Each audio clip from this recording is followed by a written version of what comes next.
AG ನ್ಯೂಸ್ಗೆ ಸ್ವಾಗತ. ಜನವರಿ 1ರಂದು ಪಟ್ಟಣದಲ್ಲಿ ಜೈ ಭೀಮ್ ರೆಜಿಮೆಂಟ್ನಿಂದ ವಿಜಯೋತ್ಸವ ಪಥ ಸಂಚಲನ ಪಟ್ಟಣದ ಪ್ರಮುಖ ಬೀದಿಗಳ ಗಡಿಯಾರ ಚೌಕ ಬಸವಸಾಗರ ಕ್ರಾಸ್ನಿಂದ ಅಂಬೇಡ್ಕರ್ ಸರ್ಕಲ್ವರೆಗೂ ನಡೆಯಿತು. ಸ್ವಯಂ ಪ್ರೇರಿತವಾಗಿ ಭೀಮಾ ಕೊರೆಂಗ ವಿಜಯೋತ್ಸವ ಪಥ ಸಂಚಲನ 500ಕ್ಕೂ ಹೆಚ್ಚು ಜನಸಂಖ್ಯೆ ಸೇರಿದ್ರು. ಪಟ್ಟಣದ ಪ್ರವಾಸಿ ಮಂದಿರದಲ್ಲಿ ಪಥ ಸಂಚಲನಕ್ಕೆ ಚಾಲನೆ ಕೊಟ್ಟು ಮಾತನಾಡಿದ ವಿಜಯೋತ್ಸವ ಸಮಿತಿ ಅಧ್ಯಕ್ಷ ಆರ್ ಮಾನಸಯ್ಯ, ಶತಶತಮಾನಗಳ ಸಿಟ್ಟನ್ನ ಸಿಡಿ ಮದ್ದಾಗಿಸಿಕೊಂಡು ಸಿದ್ದುನಾಕ ನೇತೃತ್ವದಲ್ಲಿ ಯುದ್ಧ ಗೆದ್ದ ಭೀಮಾ ಕೊರೆಂಗ ಯುದ್ಧ ವೀರರನ್ನ ನೆನೆದೆ ಹೋದ್ರೆ ಚರಿತ್ರೆ ಕ್ಷಮಿಸದು. ಜಾತಿ ಅಸ್ಪೃಶ್ಯತೆ ದಮನ ದಬ್ಬಾಳಿಕೆಯಿಂದ ಕುದಿತಾ ಇರುವ ಮಹಾರರು ಮರಾಠವಾಡದ ಬ್ರಾಹ್ಮಣವಾದಿ ಪೇಳ್ವೆಗಳನ್ನ ಮಣ್ಣು ಮುಗಿಸಿ ಅಧಿಕಾರದಿಂದ ತೊಲಗಿಸಿದ ವಿರೋಚಿತ 2 ಭೀಮಾ ಕೊರೆಂಗ ವಿಜಯೋತ್ಸವ ಪಥ ಸಂಚಲನ ಇತಿಹಾಸವಿದೆ. ಜಾತಿವಾದ, ಅಸ್ಪೃಶ್ಯತೆ ಹಾಗೂ ಸಕಲ ತಾರತಮ್ಯಗಳ ವಿರುದ್ಧ ನಡೆದ ಯುದ್ಧವಾಗಿದೆ. ಈ ಯುದ್ಧದಿಂದ ಮತ್ತು ಇದರ ವಿಜಯದಿಂದ ಈ ನಾಡಿನ ದಲಿತರು ವರ್ತಮಾನದ ಜಾತಿ ವಿನಾಶ, ವರ್ಗ ವಿನಾಶ, ಸರ್ವ ತಾರತಮ್ಯ ವಿನಾಶಗಳ ಹೋರಾಟಕ್ಕೆ ಮಹಾನ್ ಪ್ರೇರಣೆಯಾಗಿದೆ ಎಂದಿದ್ದಾರೆ.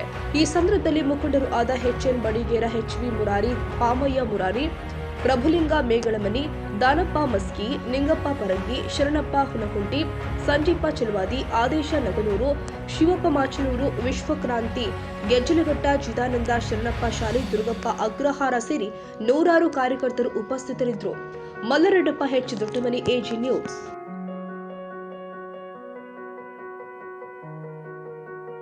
ಕನ್ನಡಿಗರ ಮೆಚ್ಚಿನ ನಿಮ್ಮ ಎಜೆ 24/7 ನ್ಯೂಸ್ ಕನ್ನಡ ವಾಹಿನಿ ಇದೀಗ ಟಿವಿಯಲ್ಲಿ ಲಭ್ಯ. ಒಂದು ವೇಳೆ ನೋಟಿಸ್ ಕೊಟ್ಟಿದ್ರೆ ವಾಪಸ್ ತಗೋತೀವಿ. ಇವತ್ತು ವಕ್ಫ್ ಪ್ರಾಪರ್ಟಿ ಅಂತೇಳಿ ಬರ್ತದೆ ಅಂತ ಹೇಳಿದ್ರೆ ರೈತರು ಬೀದಿಗೆ ಬಂದ್ರೆ ಏನ್ ಮಾಡ್ಬೇಕಾಗತ್ತೆ? ಯಾರು ವೋಟ್ ಹಾಕಿಲ್ಲ ಅಂದ್ರೆ ಗ್ಯಾರಂಟಿನೆಲ್ಲ ಸ್ಟಾಪ್ ಮಾಡ್ಬಿಡ್ತೀವಿ.